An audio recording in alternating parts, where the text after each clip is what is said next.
Hello, everybody, and welcome back to another episode of Brewing with Jim. And please accept welcome from me, too. I'm glad you're here, listeners. Indeed. I'm Jim, and you're Joseph. I'm Joseph. And this thing wouldn't happen without you. It wouldn't happen without you either. This is a show where we get questions from our audience. We get questions about all parts of life. It could be relationships, schooling, a lot of things about God and the Bible, as today's question is.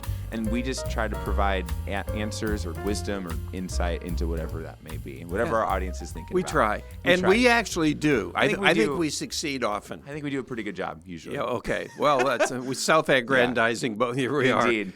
So, Jim, today our question is, if non-Christian people, and I wouldn't disagree with this premise, if non-Christian people can be good, generally upstanding people in society, if they can do nice things, right? Why do we need Christian morality? What is the difference between a Christian morality, a Christian doing nice things, versus someone who doesn't even believe in Christ, but they've got a kind heart, they're generous, et cetera, et cetera? Okay. Sometimes I've had this question before come from people. For sure. And sometimes they say, is it possible for a non-Christian to be moral? And the answer is absolutely, of course. Absolutely. Yes, it's possible. A non-Christian can be upstanding, can be fun to be with, Absolutely. can be intelligently high IQ'd. Yes. Can be Hospitable, generous, productive. Yes.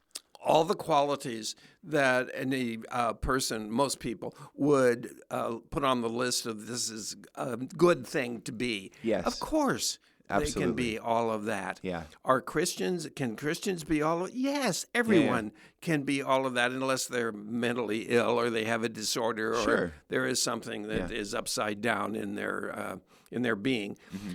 All right, what's the difference? I have asked this question in premarital counseling sometimes and other places. Oh, fascinating. What is the difference between a Christian and a non-Christian? And if the answer comes from behavior, Christians pray, or Christians don't swear, or yes and no. Sure. But here's the real question: how do you decide what is okay to be and not okay to be? How do you decide what is good to do and what is bad to do? What is your basis for your morality? Yeah.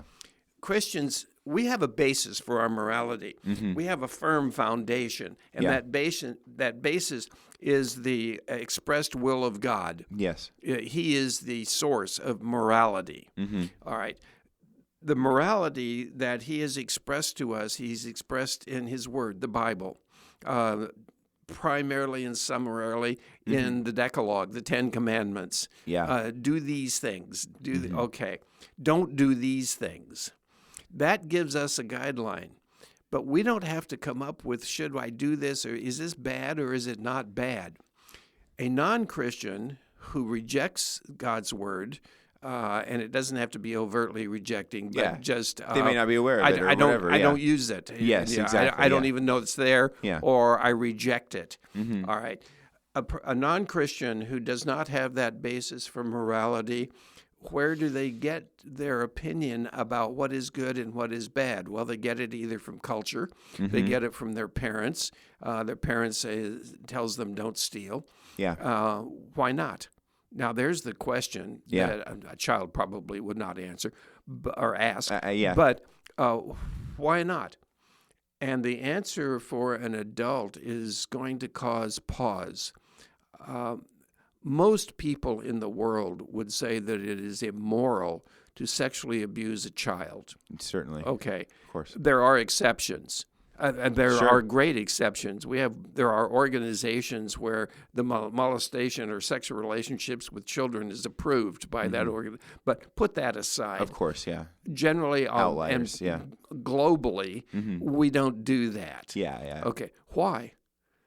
And why is rape bad? Mm-hmm. So that's a question to ask a non-Christian, and they're going to say, is rape bad?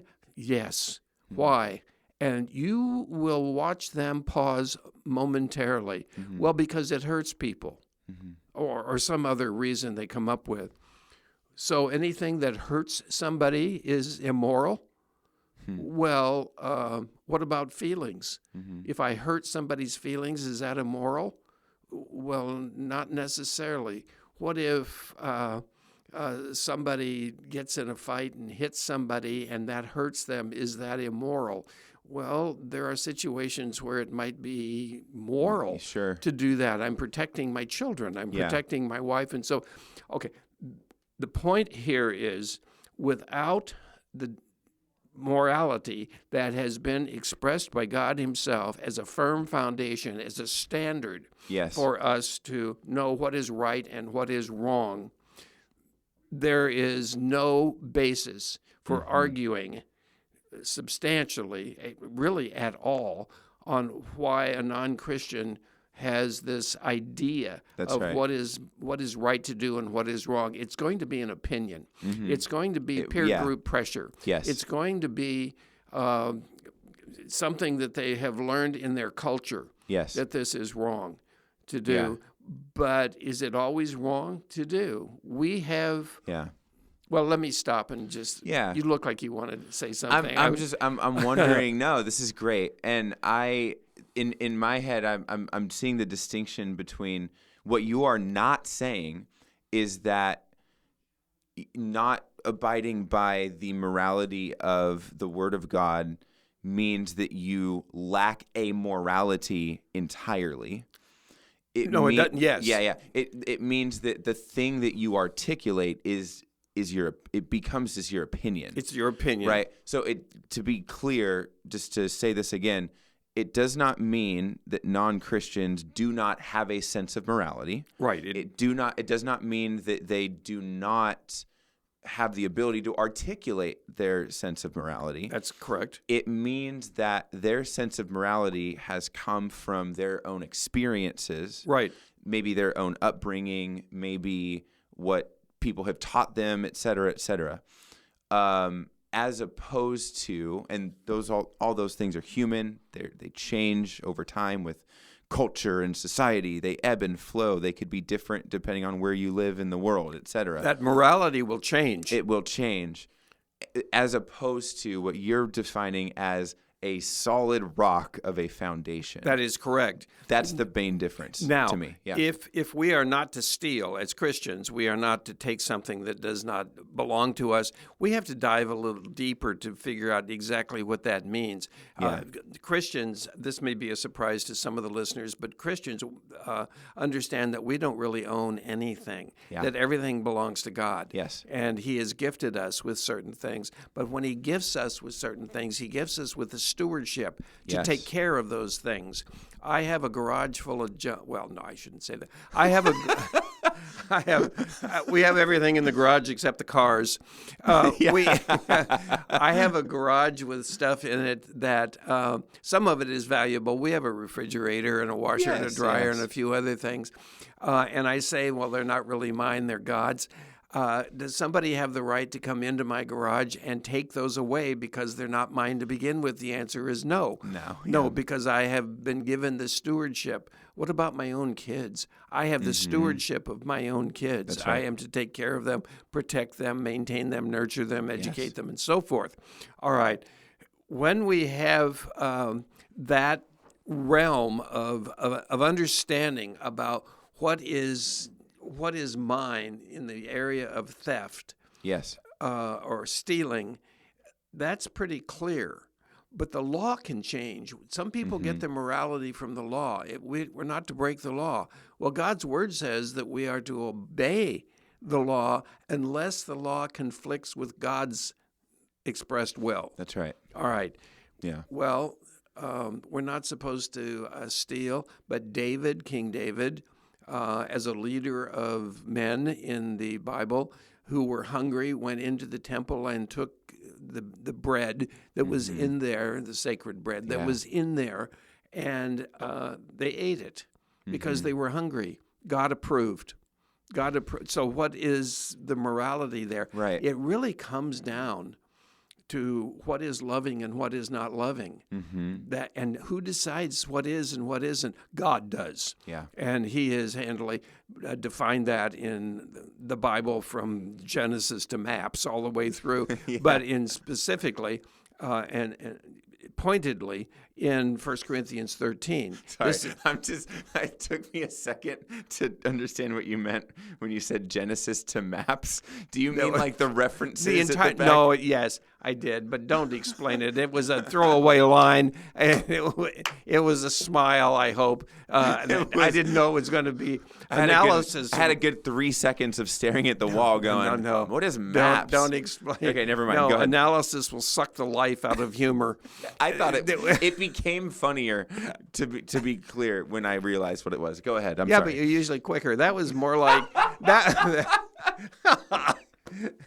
That was, I didn't time it, but that was more like 20 seconds. That was not 20 seconds. No, okay. Please continue. We could go back and play this and see how many. Okay. We have as a basis for our morality, God's basis is a summary of the Ten Commandments, a summary of the entire law in the Pentateuch, the first 5 books of the Bible. And that is love God and love each other. That's right. Well, there are people who say, well, there's nothing wrong with just loving another person and manifesting, expressing that love in any way you want to. No. When we are commanded to love, we are commanded to use God's love. That's right. As he has defined it, and he has conveniently and lovingly given us an example of what that is. Yeah. So there is the basis of the morality. If I decide to abuse another person, physically, emotionally, socially, in some way abuse another person, that's unloving. It is. It is unloving. Now, what if I motivate somebody with a firm voice to do your homework and sit down and listen when I speak and so forth? Do we have to do that occasionally? Well, yes. I have to do that occasionally. Yes. The firm voice and the military background I have and so forth is actually loving. Yes. I learned that when I was I was both enlisted and subsequently commissioned officer in the Navy. I went through boot camp as an enlisted guy, and then I went through officer candidate school. Neither one of those are just skipping through the meadow humming music. That's right. Those are very difficult schools to go through.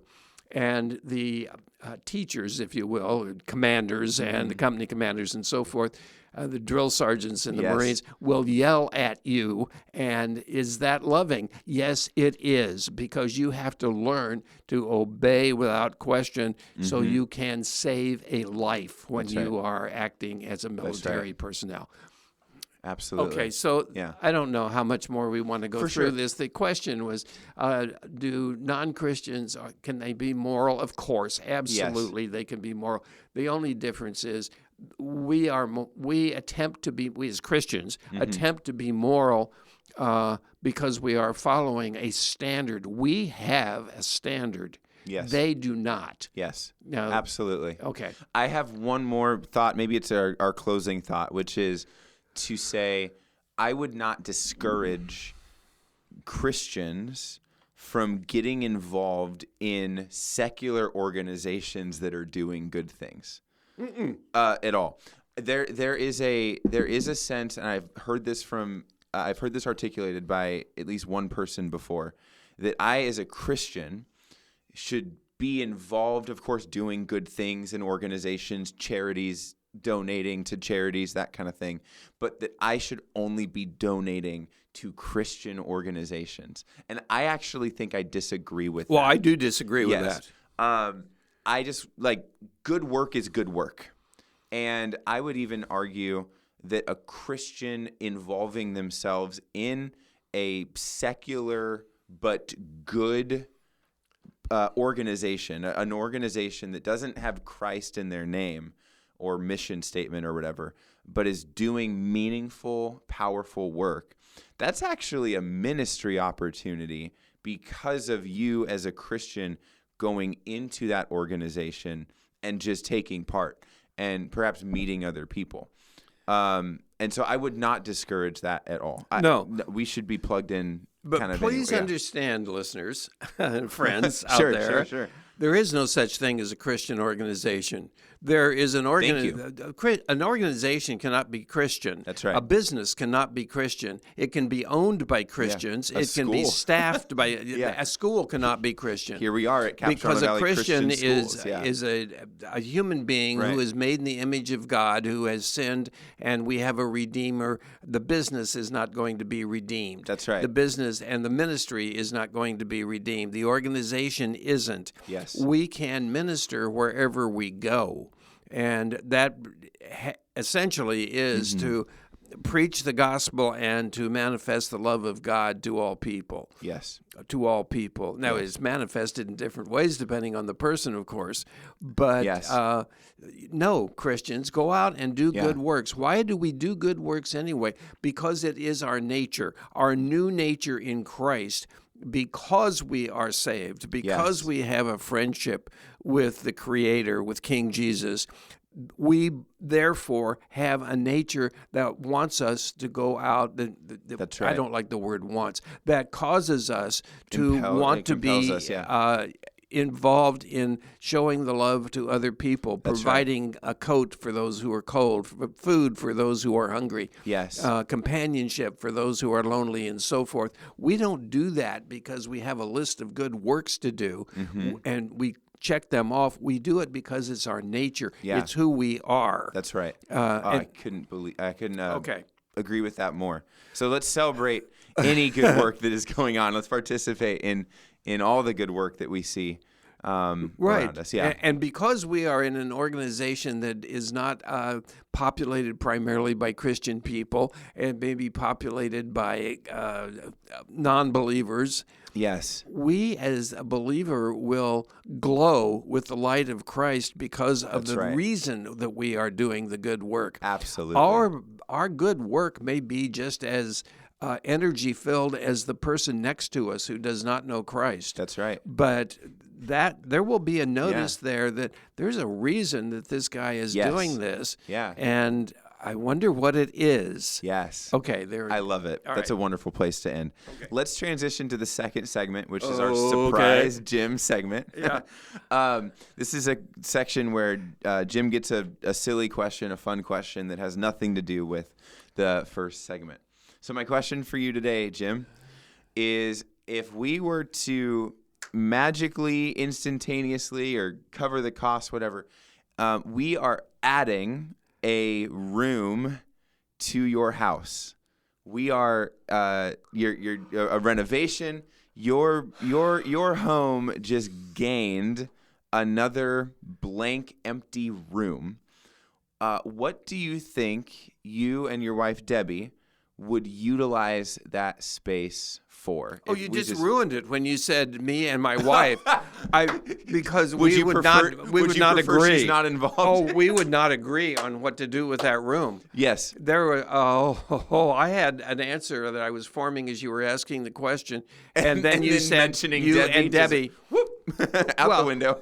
We should have two rooms, and she can do what she wants There to. you Actually, go. the whole house is kind of hers. It's her nest, and I think men should realize that. But so many thoughts going through my mind. Let me just go back to my room. Yeah. I get my room. It's not a man cave. That whole thing is just a retreat with rugged furniture, or Yes. I don't know what it is.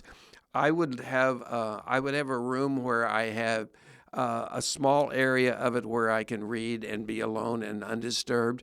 But I would have a room with a pool table in it and a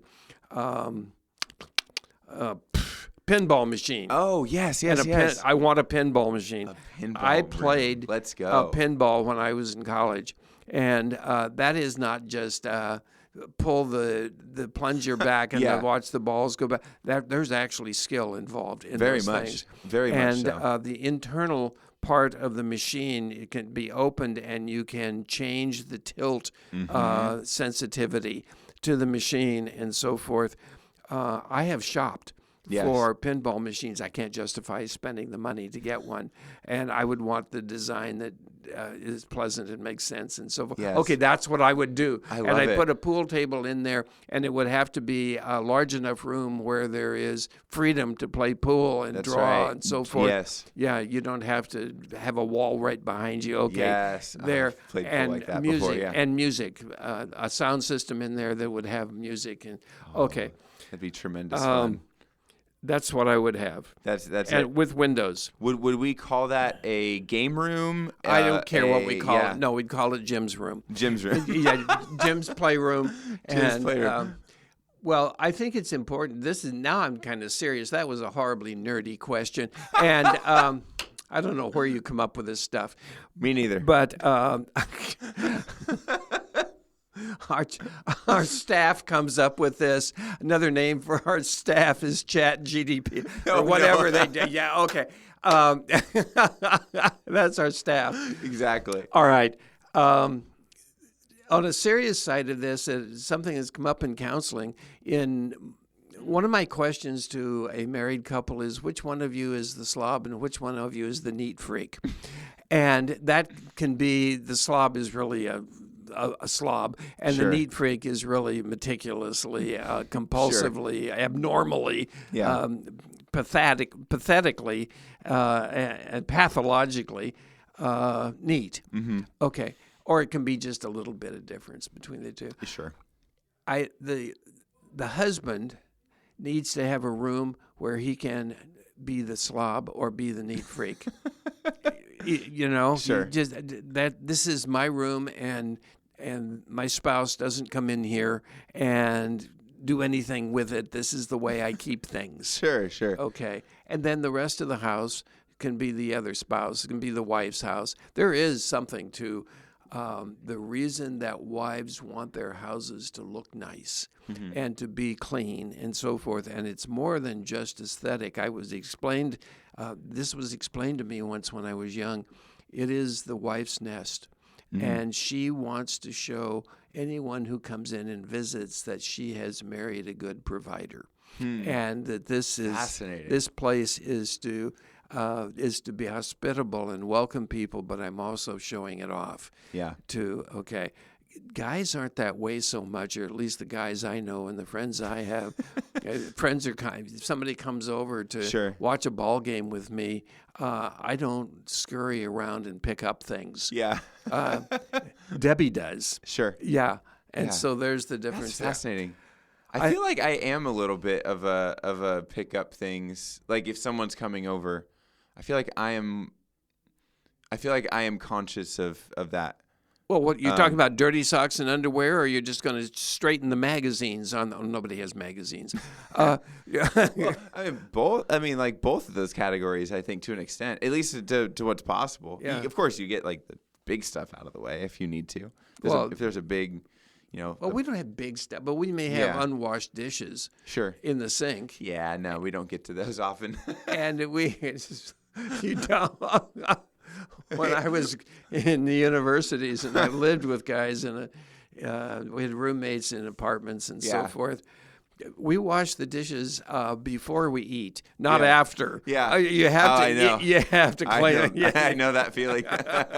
Yeah, I feel like in some sense we had better habits in college than we do with two young boys. Like that just makes it very difficult to stay on top of things. It does. Yeah. But I've never been to your home, but if you have room in the home, have a room where the kids can have their toys out. Yeah. They don't have to be picked up all the time. Right. This can be the room where they play. Yes. And it's okay to be that way. Absolutely. I am a neat freak when it comes to organizations at school. My room is exactly the way it's supposed to be. That's right.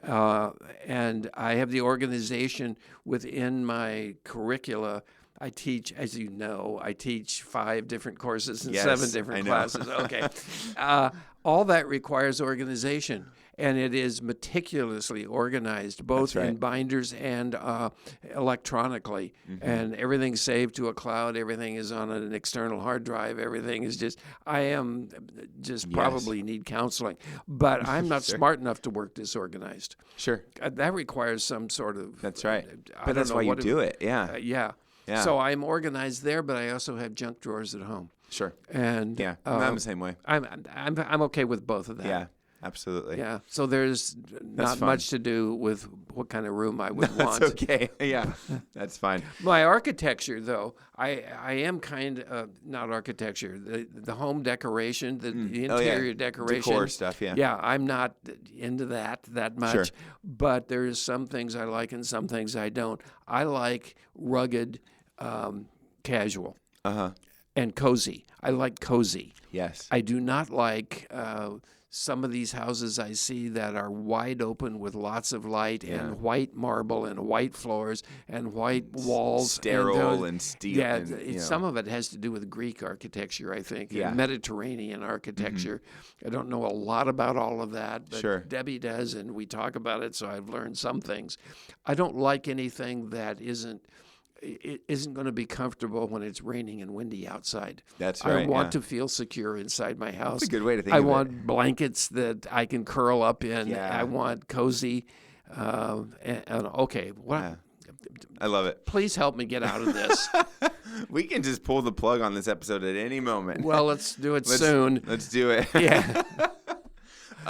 Friends, we want to thank you, as always, for listening. This is a show that we obviously enjoy making, and we're so thankful that you listen along with us. This is a show that also, of course, invites audience feedback and questions. So we have an email address set up, brewingwithjim@gmail.com, that if you want to write us any of your own questions you'd like us to answer, or anything else that you want to tell us, where you're listening from, how you heard about the show, whatever, we would love to hear from you at brewingwithjim@gmail.com. Yes. So with that, it's another episode, another week, and we will see you next week. Take care, everybody. Thank you.